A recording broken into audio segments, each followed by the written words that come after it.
how scary is it to be in school learning this is how masters do it, and then confronting those harsh realities of, holy shit, we're making our own movie, and all that stuff starting to fly out the window. It was really helpful to see like just the ways that like you can kind of teach yourself, and how like film school isn't really super necessary. I mean, there's a lot that I think is really helpful to learn, but honestly, I like recommend for people to just make stuff, because it's the best education you're gonna get. It's so much better than like all the money you're gonna spend on film school.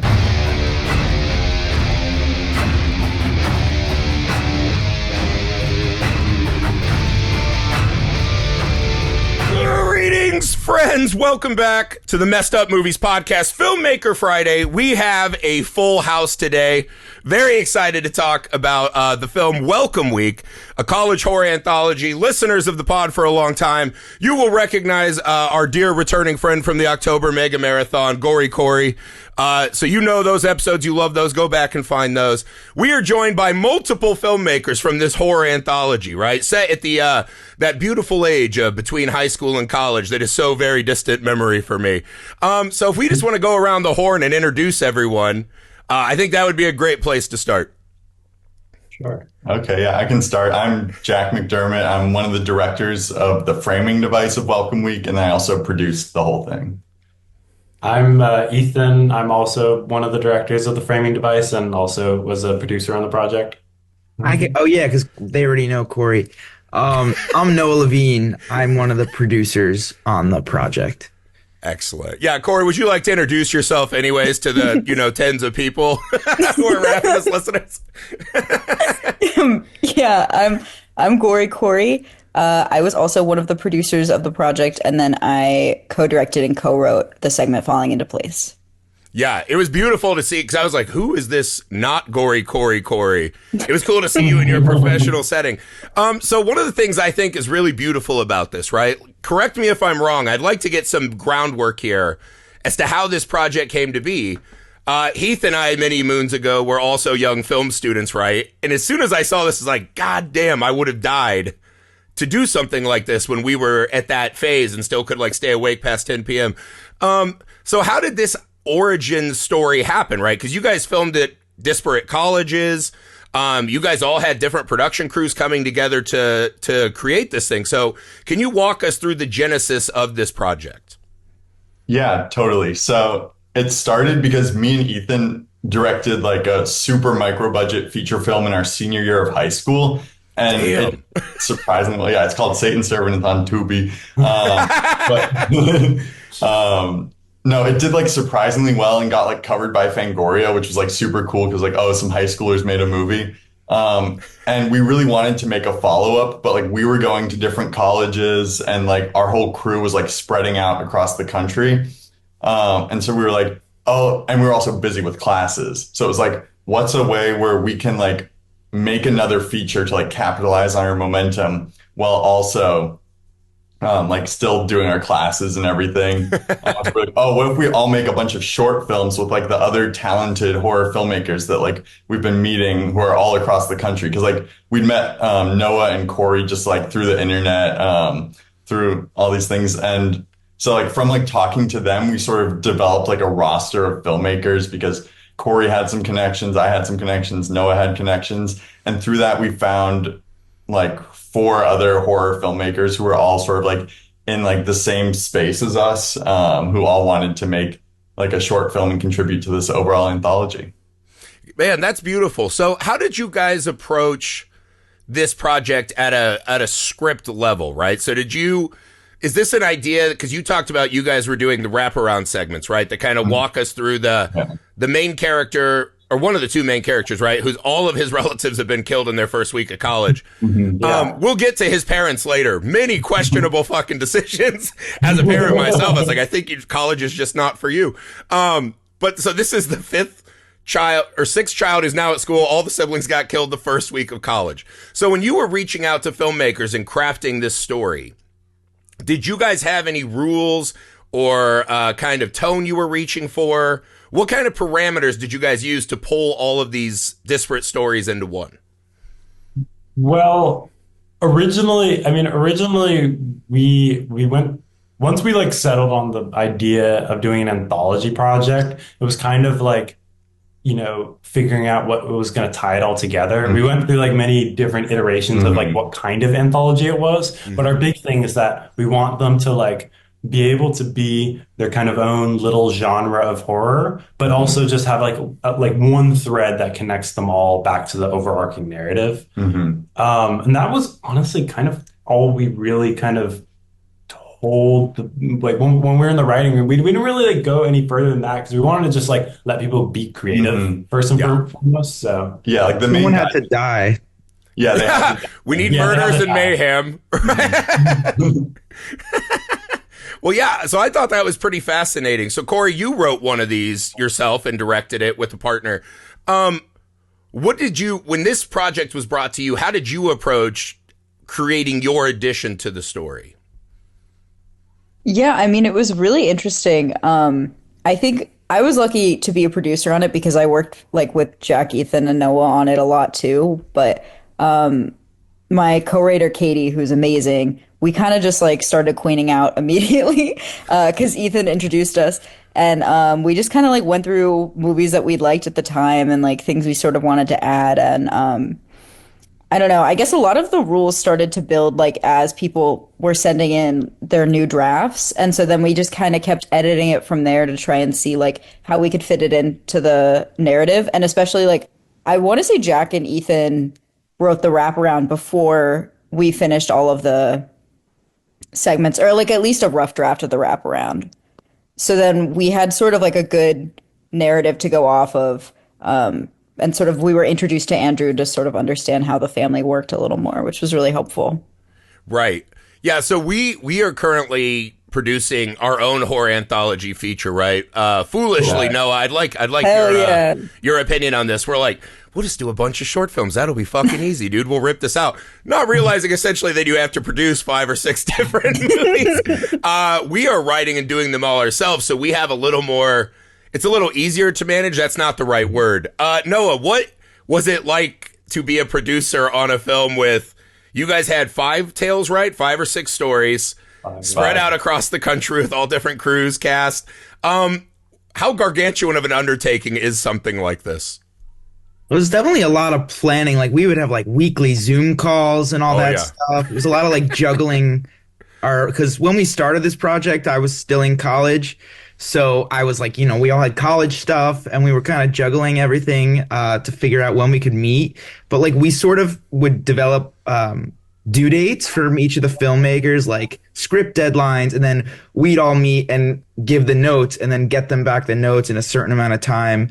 And even like we would get the footage as they were shooting in like a Google Drive. So before they were even editing anything, like we could go look at the effect shots and be like, oh, that looks cool. Like I remember seeing the raw footage of Sore Throat, just seeing the gore. And it was like, this is disgusting. It looks like I look crazy looking at this on my computer and Google Drive, all these gross videos. It was really just like developing. I think what's great about having a group of people is like you can all hold each other accountable, because like it's very hard to like give yourself deadlines because like you're not getting graded or anything. So like very easy to procrastinate. But when there's always like 3 other people that are relying on you, you don't want to let them down. So like we kept each other in check.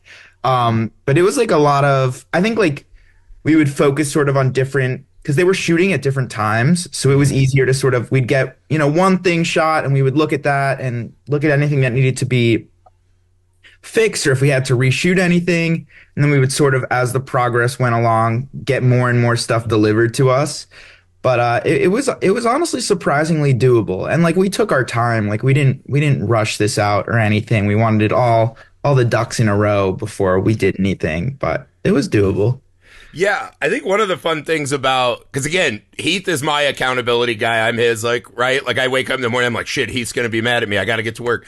I really function in that area too. What did you guys find? This is something I'm always fascinated with big creative teams, right? Did you guys run into, or maybe not so specifically, did you develop any kind of tactics to deal with when there were disagreements? Right? I think it's one of those kind of under talked about things in the creative process is when 2 people start butting heads and people passionately believe in their idea and this and that. Did you guys run into any of that? And if so, how did you guys dodge that, deal with that? how were you handling possible conflicts of interest?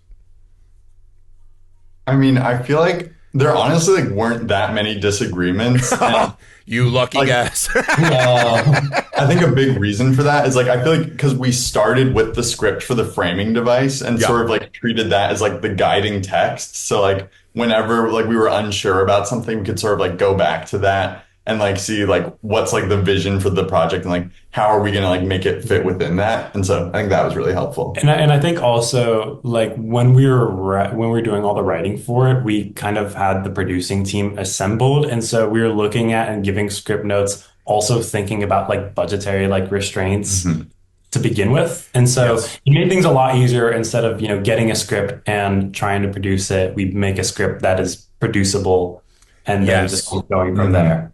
That is such an important thing that people skip over. They just want to write the coolest thing ever. And then you have this thing that lives on your hard drive forever, and you're like, I can never fucking make this. We also had like a spreadsheet. I think when we were giving feedback on the cuts, like we'd all write our notes under our name, and then we all had like a line of notes, and we would like agree with the note and like vote to pass it through. Oh, damn. That could be very Game of Thrones. That's great. Yeah, that was good. And then I think also just like having like this group of producers, because like there's sort of like a hierarchy then where like, like we're like the ones sort of overseeing everything, but like also we're giving like all the writers and directors like a lot of creative control. And so like, I think like it was really useful to sort of have like, let them like do their thing. But then like, if there was something that was like out of line with the like final vision of the movie, then like we would come in and adjust it. And like, because like all the money was coming from us, like we were able to like sort of have that like respecting the filmmaker's vision and like working with them. But also like having the final say and like having sort of like levels of authority, I thought was like really helpful. 100%. Yeah, it's interesting because a lot of you all directed and produced, right? So Cory, how did you deal with that balance of things have to get done? There are numerical values attached to every shoot day, every cast, every location, but also, you get emotionally involved in a different way when you're directing. How did you guys all find the way to balance this on set? Honestly, I think the fact that we were writers and directors really helped with the production and helped with like sort of that give and take of like, okay, what can we actually do and what like financially will make sense. Because I think it allowed us to really like, as we were producing, sort of think as directors as well. But yeah, it was tough. But honestly, I feel like I just got really lucky with the team we have. Like Jack, Ethan, and Noah like gave me so much creative control and so many freedoms to like kind of just run with it and really trusted me. And I think we trusted all of the filmmakers to sort of just try and like show off what they could do. So I think that was really helpful. Yeah. So was this something that you guys all, because you all are film school students, right? When did it hit you? Do you guys, is that something I found in film school myself, right? When we started, everyone wanted to be a director, right? We all were going to be the next Tarantino. And then you're like, all right, well, maybe I'll just direct and let people write. And then you start drifting around to other disciplines. Do you think the fact that you guys were just fresh out of school, right, and had to do a lot of these projects, different groups, be in the fires of low budget filmmaking constantly through that time was a benefit when you were on this shoot? I think absolutely. Like it was weird because at least like for me and Ethan, we were in our sophomore years of film school while we were doing this. So like we hadn't had time to like do like that much specialized stuff. But I think like all the lessons that we had like definitely like paid off. Like if you watch our first film and then you watch this film, like you can like see like a lot of the growth and just like the understanding of like this is like how you make a movie. And it was like a mix of like doing things like the micro budget way that we'd always done, but then also like incorporating like some of the things we've been learning. But also it's kind of funny because like the way we made this film kind of, went against also a lot of things they do teach you in film school, which is kind of funny. So we're actively learning like, this is how you make a film. But then at the same time, like just thinking, well, we're doing it a different way and that's also working. So no, that's a common thing that I feel like where Heath and I are, right? You feel like you have to like unlearn a lot of film school stuff and then just like, well, that doesn't apply to what I'm doing. Heath and I'm sure you remember, we had a film instructor who came in. He was our screenwriting professor. He's like, have you seen Domestic Disturbance with John Travolta that I wrote? And so then every script note he gave, he was just such a cock about it. And he's like, well, when I was on Domestic Disturbance with Travolta's like, hey man, I know my mom and aunt went to see that, but maybe bring it down a notch. There's a lot of that you find in those kind of older film guy communities sometimes. So talk about from even a producing level, right? How scary is it to be in school learning this is how masters do it, and then confronting those harsh realities of, holy shit, we're making our own movie, and all that stuff starting to fly out the window? I think it was really helpful because we did Satan's Servant. Great title, by the way. Thanks. We did that one, and that was during our senior year of high school, but it was during like COVID, and so we like didn't have school, essentially, which is why we did it, because we just did short films. We were bored. Yeah, we were bored. We were bored, and you guys made a movie. Some of us just drank wine and did Zooms all night. Different coping mechanisms. we learned a lot about like, I don't know, how to do it, and then made mistakes, and like kind of learned from that with Welcome Week. So I think that was honestly like really helpful for us learning, because obviously in film school we're learning a lot of stuff, but I think we kind of had developed our own way of doing certain things that were like, oh, this works, like we can kind of tweak it for this next one, so like work a little better, even if it's not traditional. Yeah, for sure. Cory, same question. How did you deal with these clashing realities? I honestly found it really reassuring and kind of empowering, because all throughout film school I was like, why am I here? Like, film school is not necessary. Like, there's nothing I can learn here that I would learn on a set. And I feel like for the most part we pretty much like that is sort of what we found. I don't know, it was a lot of things where it was really helpful to see like just the ways that like you can kind of teach yourself, and how like film school isn't really super necessary. I mean, there's a lot that I think is really helpful to learn, but honestly, I like recommend for people to just make stuff, because it's the best education you're going to get. It's so much better than like all the money you're going to spend on film school. Oh, for certain. Yeah, it's one of those two. I think back at the few memories I have left of college, I was there more for the evening stuff than the actual classes, right? By the end of school, I was barely there. I was just a hungover husk all the time. But I think back, and to me, the best thing I got from film school, and you guys seem to exemplify this kind of mantra, is that it was just the people I met, right? Like Heath and I met in film school and forged these bonds. We went out and kind of chased careers and whatever.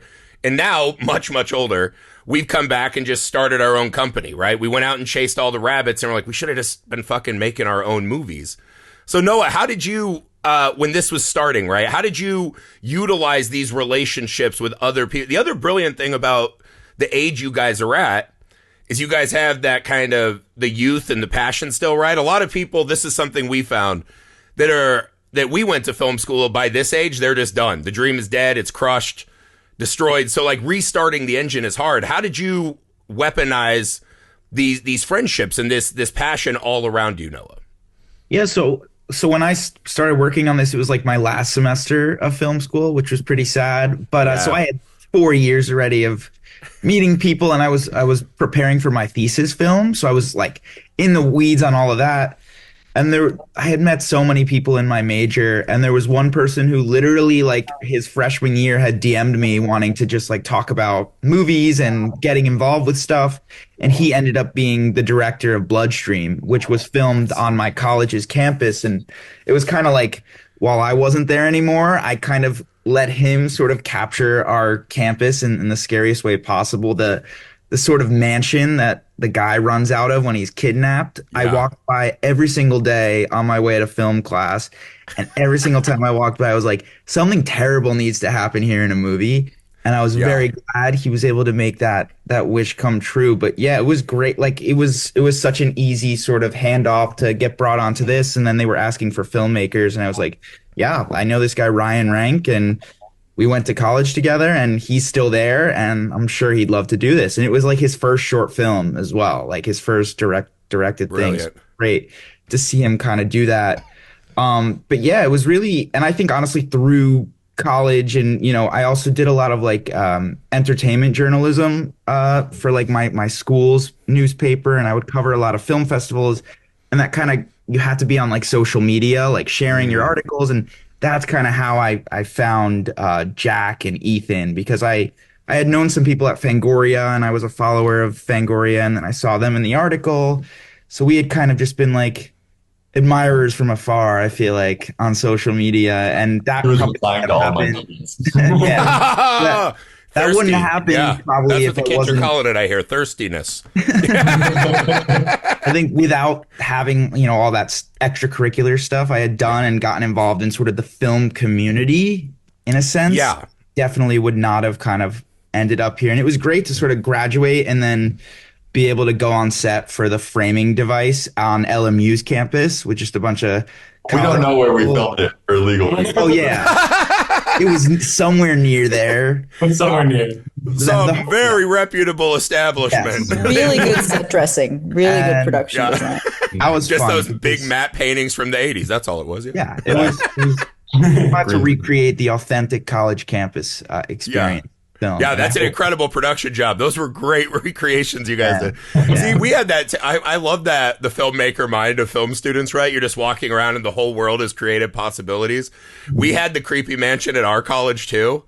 And That's some just a students thing, I snuck guess. in and filmed a discreet, not that discreet, they got busted. They did a vampire porno in like the famous mansion of our college. And so all the film students were like, no more renting equipment, no more.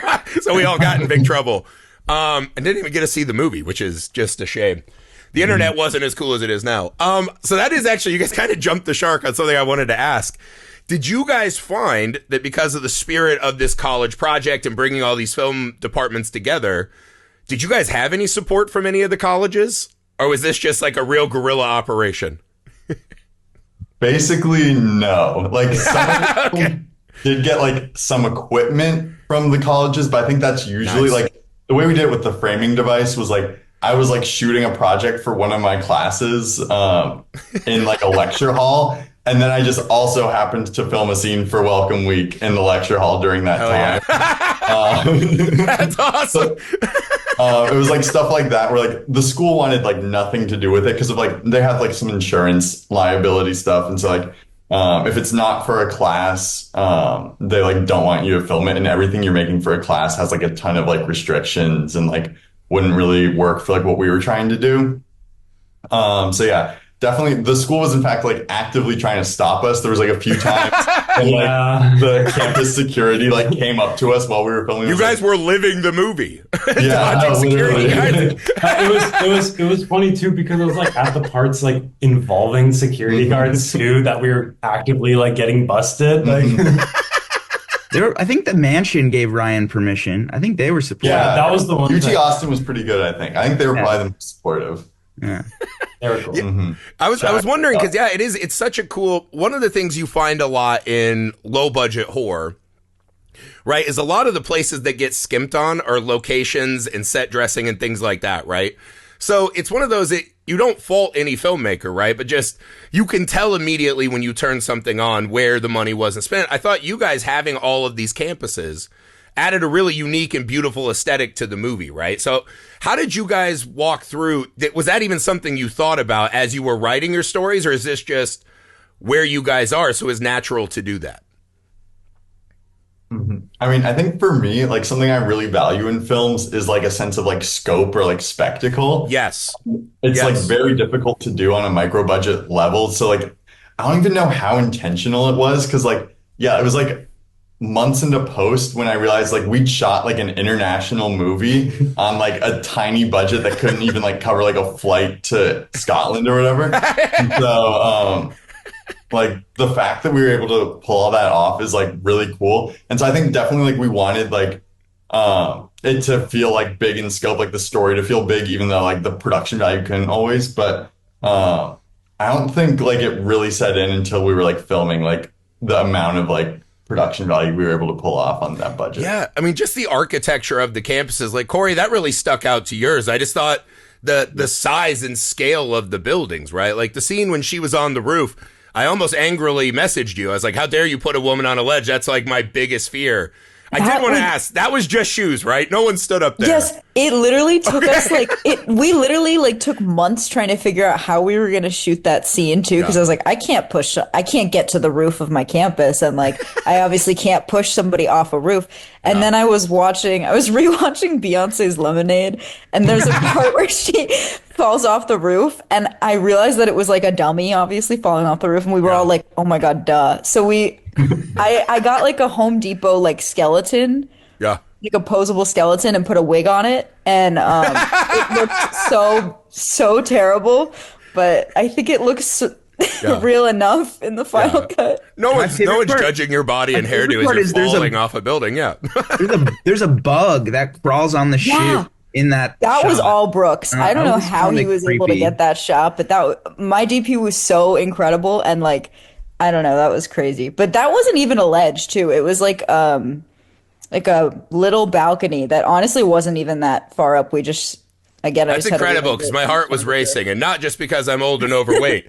It really got me. It really worked. But I thought just the kind of scenic scope of like even the last shot, as the two guys are sitting there having their like, final talk, and the kind of, drum major kicks in, and you look out over this campus on a hill. I was just like, that's the kind of stuff that a lot of these movies miss when you just say, we'll go rent an Airbnb in the middle of the woods, right? And you don't have any money to bring props or set dressing or whatever. I thought that was a really cool thing you guys achieved in this film. Thank you. Yeah. Yeah. Thanks. Yeah. I know for that last shot specifically, that one, that was like in there.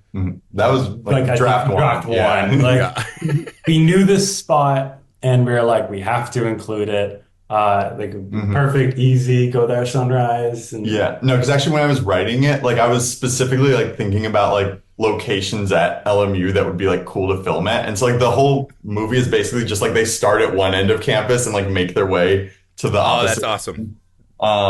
And so like there was definitely like a lot of the locations were like pretty much set from the first draft, just because it was like I had been going to campus. I was like, this is like such a beautiful campus. Like, what are like the most interesting spaces to like capture and like show this journey? And yeah. The only thing is, I was like, I feel like there should have been like a puff of weed smoke and like a circle of guys hacky sacking next to that. That's what that place feels like it was meant for. So I want to walk through casting. How did you guys approach casting this many projects? I'm assuming a lot of the other actors were also students at the film locations. How did you guys approach casting from a higher level as the producers of the project? I mean, I think we pretty much just let the directors choose, because obviously like for student films, like the talent pool is like sort of limited, like with the amount of people who are like willing to like work on it for free. And so it was like a lot of like letting the directors cook because they knew their stories. For all the projects though, I mean, because we oversaw producing of the entire project, but then like each short had their own producers attached, which helped like find talent and whatnot. And then they all had to like, kind of they would do casting, they tell us their favorites and whatnot, and we kind of give our own input, and then we kind of built it up from there.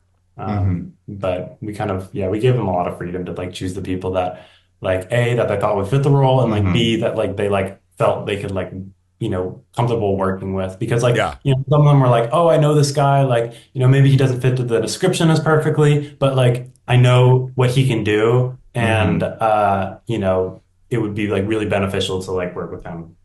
I thought that was interesting, because you guys had the added layer of you had to cast 6 siblings. Right. So I was like, okay, that's kind of interesting, spread out. In one of the segments, a guy's just Scottish. And I was like, oh, okay, look at that. This is cool. Right? Like there are all these different flavors. So how did you guys pick I'm assuming you cast, was it Andrew was the character's name? Yeah. Our military tactically trained leading man. So if he was cast first, what kind of metrics did you say? Were you just like, give me your top ones and we'll see how much we think they look alike? I think like in theory, like that's what we wanted to do. But like very quickly we were like, like we're not going to be able to find like people who look like a family and just spread out. And like, it's like, I thought it was pretty good though, honestly. It's 2024. Like families can look like anything. That's right. Like, let's just like focus on like who can do the character. Also, you don't know They could have been. Some of them are adopted. You don't know the lore. That's right. They talk The a lore lot of this about mom. family I is didn't just hear about so- dads. Yeah. There's There's a lore. lot going on, and it just adds to the mystery. And it was very intentional. There Yes. are more reasons for everything. Clever. Very clever thinking. Everything that happens in movies is 100% pre-thought out and orchestrated perfectly, of course. Of course. Okay, another cool thing I wanted to approach with your guys' movies is that there were a lot of cool effects stuff in this, right? Obviously, the one that I think will stick out to everyone's mind was the man rapidly becoming covered in pustules. At the end, you have an amazing kill with a severed hand. How did you guys approach? Because, again, finding people who, right, like you were talking about how with directors and camera people acting, like the talent pools are sometimes small and limiting at a film school. I'm guessing that pool is even way smaller for people that can do that kind of effects work. How did you guys approach that from a production level? Well, I know for Sore Throat, like the prosthetics were like super important to Blake, the director. And so he just like paid out of pocket to like hire like professionals and like do it right. For ours, we had like an effects person lined up and then she like dropped out at the last second because of like COVID or something. Yeah, but I mean, a lot of the stuff for ours that it was our production designer, Josie, and then our friend Anna, who did sound and also the incredible artwork for the poster. But, like these people are like not like they don't have like a they don't have a background in background effects. at all. But like we just kind of We gave them like the prosthetics. I think Noah, you were like helping to teach them like how to apply some of the prosthetics. I don't remember. Maybe I was. I don't know. You just got to be ready to do any job on set, yeah. It was definitely like very much like everyone in the crew was just helping out in like whatever way they could to like help these effects happen. Like I remember our biggest day of filming, we filmed like the entire like third act in Navarro Hall all in one day. And like, so me and Ethan were just constantly filming like every single minute. Yeah. And so we just had to like trust that like, like our production designer, like sound person could be like working on the effects, like in like a side room while we were filming all these other scenes. And they did it. It was great. And that was kind of like, for like our crew specifically, like we put together a crew of people that like, we know could do their job, but also were flexible enough to kind of fill in other hats when needed, just because like, the way ours was made is very non-traditional. Everyone kind of did a little bit of everything. Oh, absolutely. A lot of everything. Yeah, people might have like one or two credits, but they probably did a million other things in different departments. It was it was a very like collaborative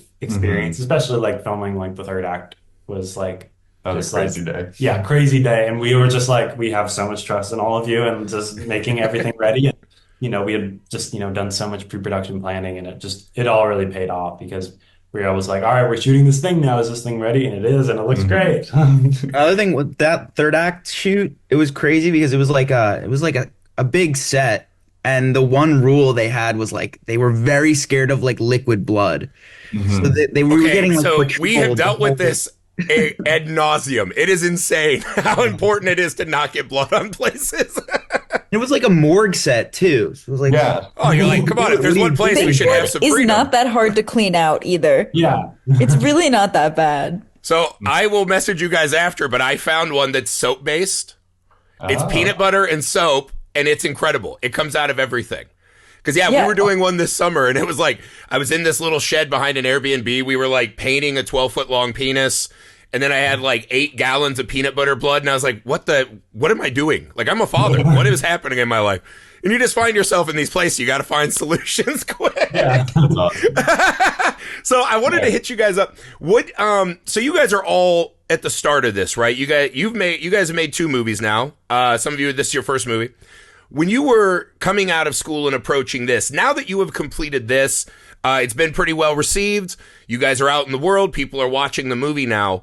What are you hoping for the next phase? Have you guys thought that far? Have you had time to really sit and digest all this, not compress, digest all of this and start planning what comes next for all of you? I mean, funny thing is that me and Jack are together right now because we're actually having a little meeting about that beforehand. So beautiful. We're figuring that out. I mean, I think the biggest thing is just like now we have like this network of like filmmakers that we can like rely on for like all our future projects. Like I know like these people love horror, they know horror, and like they're like reliable filmmakers to like work with. And so I think like that was like the biggest sort of like benefit going forward is like I feel like this is like this isn't just like a community for like one project and then like go our separate ways. Like Yeah.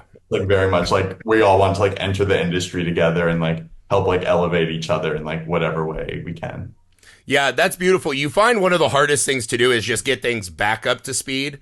We always talk about it like we're assembling like a pirate crew.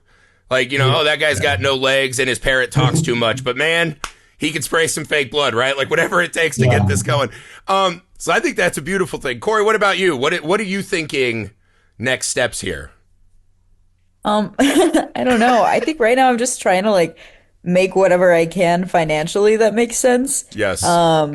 I was talking to Jack a little bit about starting like a YouTube channel, and I think we're gonna hopefully our team can cook on that a little bit. There you go. But I think that would be fun, and just making little short films, whatever's like affordable. And then a friend of mine and I are planning a feature, which maybe we'll be fundraising for soon. We'll see. Amazing. Amazing. What about you, Noah? What are the plans now? Well, unfortunately, I'm an adult now and I like work and stuff. But Tell me about it, brother. I'm shooting a short film this weekend. Jack is actually helping on that, so that'll be like I've always wanted to I love direct, this team spirit. and I did a few short films growing up, so I really wanted to make another one, and I wrote this thing like a while ago, and then just kept procrastinating and getting too busy. But now I'm definitely doing it. But then like even after that, we're all cooking various things in various stages of creation that we'll just send each other and ask for opinions on. So, but yeah, the short film is next. I don't know what's after that. Yeah, that's so incredible. It's one of those things like us getting back into making stuff, and we hadn't done anything for a while right outside of career stuff. And then just taking shorts to the festivals and meeting other filmmakers. The way that when you find your people and you all start really championing each other, I think is one of the most underappreciated weapons in the arsenal of independent filmmakers. We're all at the beck and call of real life, children, jobs.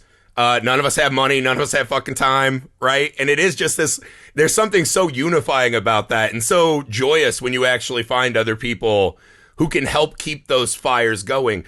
Have you guys done a lot of festivals with this movie? We did one festival. You did Salem, right? That's a big one. Great, That's a good one. So much fun. It was so much fun. Yeah. When we were submitting to festivals, it was like definitely like we wanted to only like submit to like festivals that like got like press and would like sort of like do something for the movie, because like we had like a very limited budget, so like we wanted our money to go as far as it could. But yeah, it was definitely like a lot of rejections. But then when the Salem acceptance came in, that was a great moment. Yeah, very exciting. I think it's that process of just getting all of the no's and then what the fuck got in, right? Like they're like, that's not cool. Don't be that way. Yeah. I feel like people don't talk about enough how expensive submitting to film festivals are. Like on top of great point. Dropping all that money to make the movie, to even have a chance at getting someone to look at it, you gotta send them like $40, $50, $60. It's crazy. Yeah, no, it's something that I think a lot of us forget to add to our budgets before we start stuff. We've had to learn this the hard way over the last year or two, for sure. That is another great point to bring up. One more thing I found interesting. Multiple of you have mentioned Fangoria and doing some kind of film journalism work before. Corey, I know this is something you did a lot too. I would love to talk about that transition. And I feel like you guys being younger, right? You guys have grown up and been filmmakers in such a more online way than we were when we were young. So Corey, can you talk to me a little bit about what it was like to go from a person who was, writing or creating content about horror movies to then making your own, and what lessons you think helped out as you began to tackle your own project? Yeah, I think I think I started blogging because I wanted to make movies, but I didn't really have access to like a lot of other people. Like I didn't really have a network yet. And so it was sort of just a way to like still have my passion about movies, but like have something to actually create. And I think I also started it because I took a class from Rebecca McKendry, who works at Fangoria and is an incredible horror filmmaker herself. And she said, like, just make whatever you can, like whatever you have access to. But I think, yeah, so I think that was helpful. And I think also like because of my blog, I was able to think about movies like in a different way and in a more analytical way, I think. And that's how I try to approach my filmmaking as well. So, yeah, Noah, you were mentioning you did some of this too, right? What kind of lessons did you take as you start making your own stories? It was kind of honestly the opposite for me. Like I was in like middle school making stuff with my like forcing my friends to like play dead and all sorts of ridiculous things. And then I think I wrote for Bloody Disgusting in like high school. I wrote like one article for them. So it was sort of like reverse. Like I was making stuff and then I like loved it so much that I wanted to like write about it. Yeah. And I really liked The Walking Dead. That was one of my like biggest inspirations growing up. So I wrote a ton of Walking Dead reviews for Bloody Disgusting. Nice. And then like in college, you know, like the first few film classes you take, of course you're not making anything. It's all like prerequisite BS. So I had this like I wanted to do film stuff, but I wasn't doing it. So I was like, you can write about it and you're kind of scratching that itch like a little bit, not all the way, but it kind of lets you have an outlet to kind of talk creatively about films in a much less expensive way than having to make something. Yeah. So that was definitely great. And like writing all these movie reviews, you kind of become a master at like analyzing a story and like what's going to work, what's not going to work, the structure and kind of how it's making you feel. And I definitely implemented that into the stuff I was writing, and also just kind of being aware of that space online and what kind of projects get talked about by these publications and sort of how you can manufacture that attention for your project. Is something really, really helpful. Like I'm in marketing right now. That's what I do for my job at Lionsgate. So I'm working on sort of like how to market these films after they're done. Yeah. But I'm using the information I learn about how we're marketing them to sort of reverse engineer how to make a movie that's marketable and can find audiences. So it's all been a very helpful sort of circle of kind of helping, you know, my approach to making things. Yeah, it's funny for so many people. The journey to filmmaker is such a crooked path. And there are so many long gaps where you're not doing what you want to do. And you're like, am I a failure? Am I failing? And you don't realize till later on that all of those phases, you're still learning tons of stuff that comes in so handy. Because we are an independent filmmaker. It's literally what weapon do I have at my disposal, not what is my ideal choice here. I remember I started blogging about movies too, and I was like one of those young kids that's like, well, if I tell everyone why Spielberg sucks, they'll recognize my genius. And I had an older guy like, hey man, like let's bring it down a notch, right? I know you made like 2-minute short films. And then once you make something, you're like, oh man, I feel horrible for what I've done. Like you don't realize how much it's a miracle that any movie is made, let alone is that good.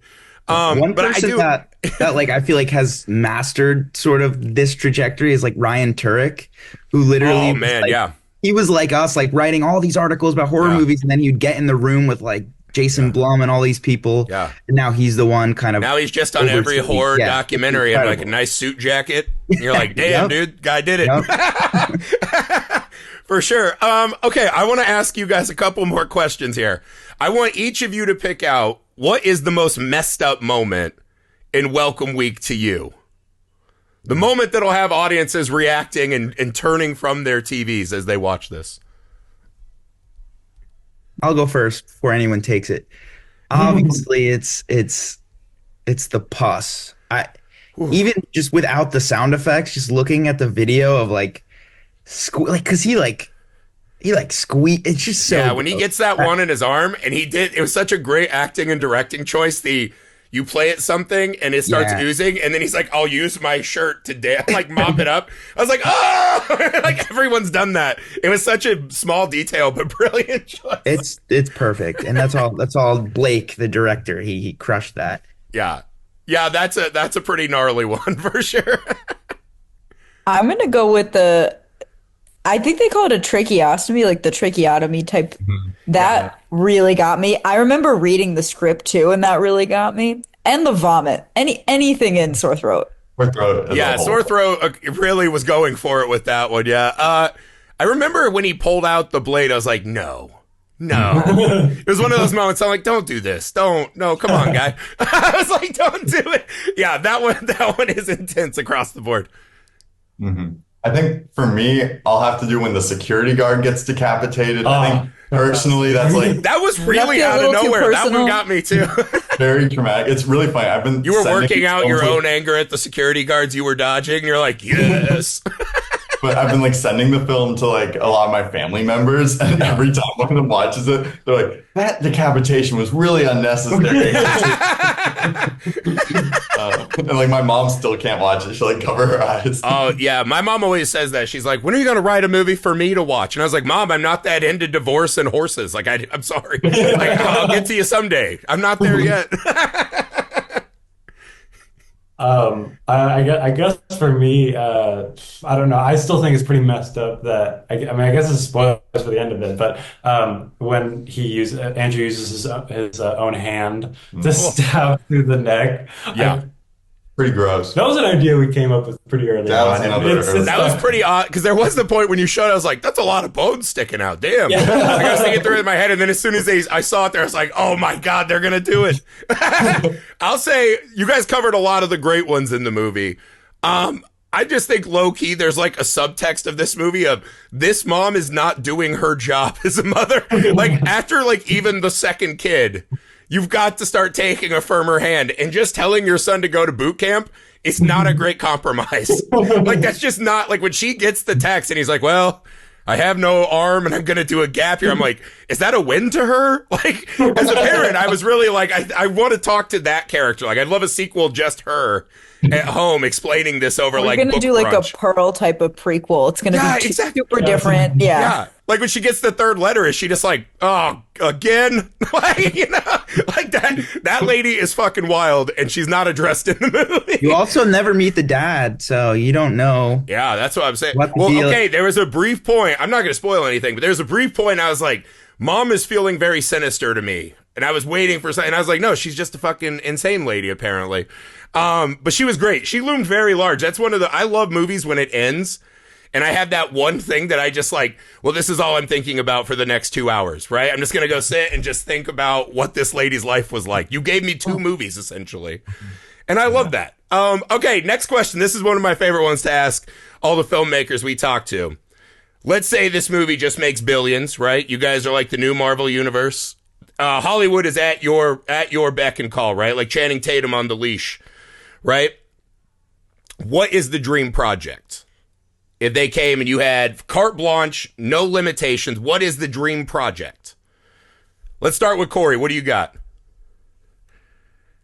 This is not horror, and I'm sorry, but I really want to make a live action Winx Club movie franchise. It's like my dream. That's a new one. That's a new one. Yeah, for sure. and then I would also say I would like to remake Ice Cream Man. It's Hell just yeah. hasn't been remade enough. There can never be enough. Maybe a legacy reboot sequel. Clint Howard's still out Yes, there. Yeah. I would love that. That or Killer Clowns from Outer Space. Those are like my two man. that I would love to remake. Unbelievable choices. All right, who's got one for me? Noah, you seem like you got one. What do you got? I got a lot. I mean, going off of Cory, like a reboot, remake, I would do The Lost Boys. That's one of my favorites. Oh, yeah, that's just one of the best movies ever. It wouldn't be a remake. It would be a continuation of Yeah. the universe. You know, that's what's in right now. Feldman's popular again. This could all play out. Yeah. It could all work out.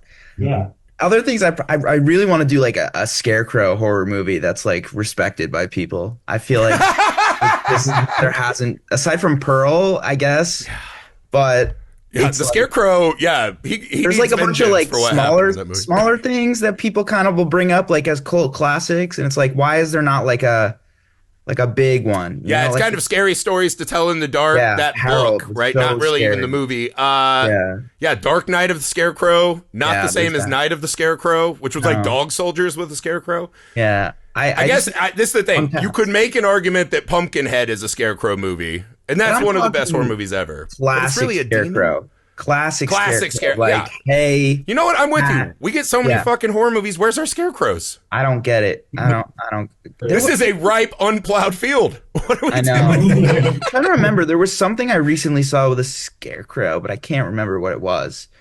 The scarecrow was in it, but he wasn't like. I don't know. I'll do some digging. He wasn't the main thing, but there was He a wasn't the scary thing. scarecrow.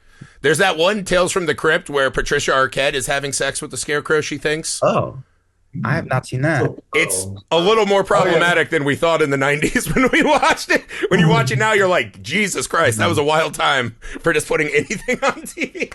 All right, what do you guys got? What's the dream project? Yeah, I think immediately, like the one I really want to make is so our first two movies have been like both like sort of like school related or like coming of age related. And I have a script for like a third coming of age school horror movie that it's like slasher. So it would be like a thematic trilogy between the three of them. And I think that would be like so much fun to make.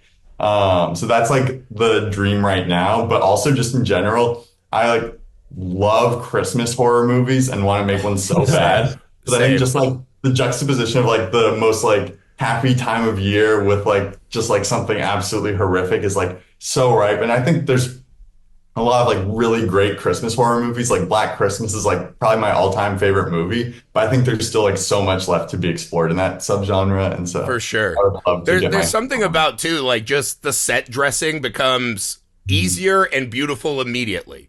You just put a well-lit Christmas tree anywhere, that shot's better. It's just better immediately. Yeah. All right, Jack, I'm with you on that. Ethan, what are you thinking? I guess, okay, I mean, if Hollywood's at my whim, I mean, like, I guess, well, there's Right this around the book- corner, dude, yeah. Yeah, it's right around the corner. It's coming for everyone. It's coming. I mean, I guess this book has been kind of considered unadaptable, so I think it'd be fun to try and adapt it. But House of Leaves is like, I You're don't know. a fucking maniac. What? Yeah, I'd love to try. I'd love to try. That's a book I love to just pull out and show to people, and they're like, "Do you read this?" And I was like, "That's a great question. I've read it. I don't know." Pretty much, That yeah. is one of the greatest sit down and lose your mind for a weekend books ever. If I had billions of dollars, I'd love to try. I'd love to try. I think there's a way to adapt it for the screen. See, you're really embracing the idea of the exercise that you have no limitations and just take Yes, the I'm biggest really thing like, listen, possible. you give me a wide canvas and I'm using all of it. That's right.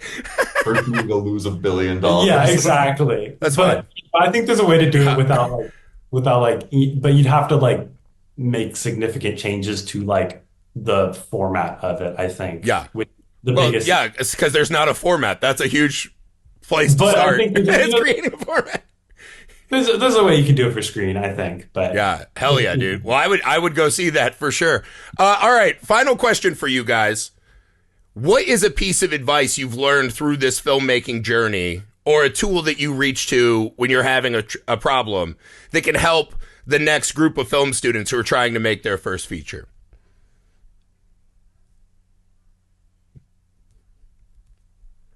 I mean, I think the biggest thing is it's just like about finding a story that you're able to tell like with the resources that you have at the time. But also, I think like people need to like stop being like so preoccupied with like the type of camera, like the type of lights or whatever. Cause I think at the end of the day, it's about like what's in front of the camera. And like if you have like a really good script, like people don't care if it's like shot on like an iPhone or whatever, because like the story will come through. So like really focus on story because that doesn't cost anything to like get perfect. So I think that's Yeah.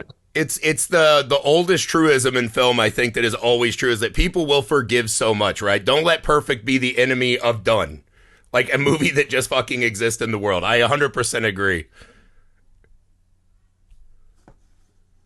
Ethan? Yeah, Oh, go, Corey. Go. yeah, Ethan, go ahead. Sorry, I'm like trying to wrangle all this. I I'm was, like, I was gonna say something simple, like just I don't know, in writing, student films, like just always start your scenes later and then end them earlier. that's great. I just watched a film the other day, and it's one of those, I called my wife and I was like, just watch this. And she's like, what? I don't get it. And I was like, every scene lasts 5 seconds longer than it needs. Every shot in this movie is 5 seconds longer than. And she's like, well, what does that mean? I was like, get out. No, just kidding. We're happy. It's fine. We never do that to each other. That is a great piece of advice. All right, Corey, what do you got?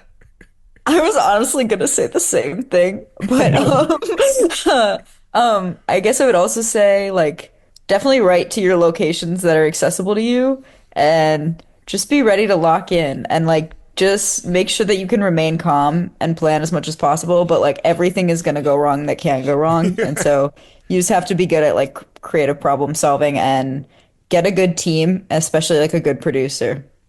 For sure. I feel like that is one thing I didn't learn until way too late in film school, right? Because no one wanted to be the producer.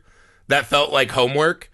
And so everyone's just winging it. And you're like, no, God, no. And then later when you work with people who are like producing, you're like, oh my God, this is fucking incredible. This is why movies have 15 producers. Noah, what do you got, man? What's the piece of advice you would leave the listeners with? I think honestly, it's what we were talking about before, like having that support system to hold you accountable and deadline, not in like a mean way. Because being nice is also my other advice. You should be nice. Like even in film school, even if you didn't like someone or you didn't get along, like just be nice to them. You never know. You never know where they're going to end up, and you might need 100%. down the line. But yeah, just having that group of creative people that will like set deadlines, because you have to make the thing. You can't just be like, yes, I'm going to do this and then not do it. Like you got to actually do it. Yeah, it's also one of those, I think, when you're early in the journey, you just don't know yet how arduous just being around people for that long is. And so, like, when you're on set, just don't be the person that everyone's actively avoiding all the time.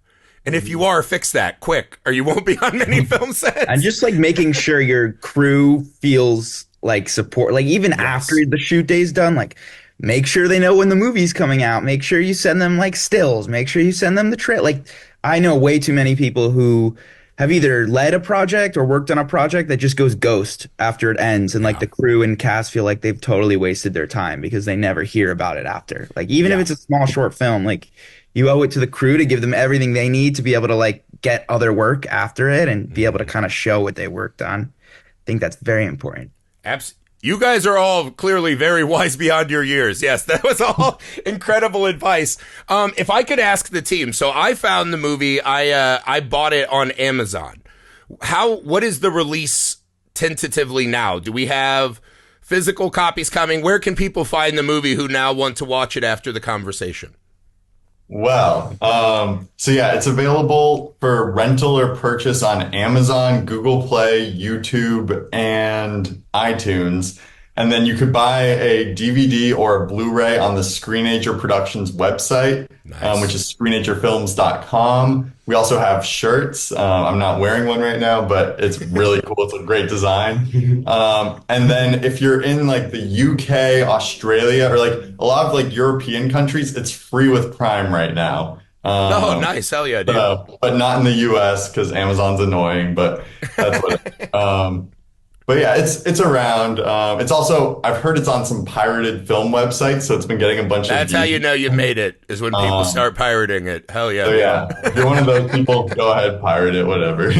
Just watch the damn thing and tell your friends to do the same. We'll love it. Would you guys like to let's start with you, Jack and Ethan. Just tell people where they can find you online so they can keep up with you guys as you keep making more awesome stuff. Yeah, I mean, I'm on Instagram and Twitter, X, whatever, at Screenager Jack. And then you can follow like specifically our film stuff at Screenager Films. Yeah, you can find me anywhere at eDoggy, like EDAWGGIE. But what again, was that eDoggy? eDoggy, yeah. Are we doing the Y or the IE at the end? IE, yeah. Yeah, hell yeah. All right. As long as you spelled it right. That's find me anywhere there. Awesome. Noah, where can everyone find you? Yeah, you can find me on Twitter at Z Productions with a Z at the end, not an S. Or you can just, I think if you look up my name, it should come up. I'm the profile photo with the Freddy Krueger glove. Nice. And then I'm on Instagram at Noah Levine 716, or my film stuff is at Zomboid Productions with a Z. Nice. And also that's my YouTube channel as well if you want to see my short films and stuff. And I'm also on Facebook, but I don't really use it except to check birthdays. So dude, don't that find me on there. and checking birthdays and deleting things I said when I was your guys' age. That's what I do on Facebook now. The memories is such a crucially important tool that they've added. Cory, where can everyone find you online? I'm on Twitter at Gory Cory Horror, and I'm on Instagram at _Gory Cory _, and my blog is gorycory.com. That's Gory Cory with no E's. That's right. Well, thank you guys so much for your time. I had a blast watching this movie. You're all wonderful. We wish you all of the best success. I hope all of the listeners go out and find this wonderful movie and follow you guys as you guys are on your journey. So thanks for making the time. We'll see everyone Monday.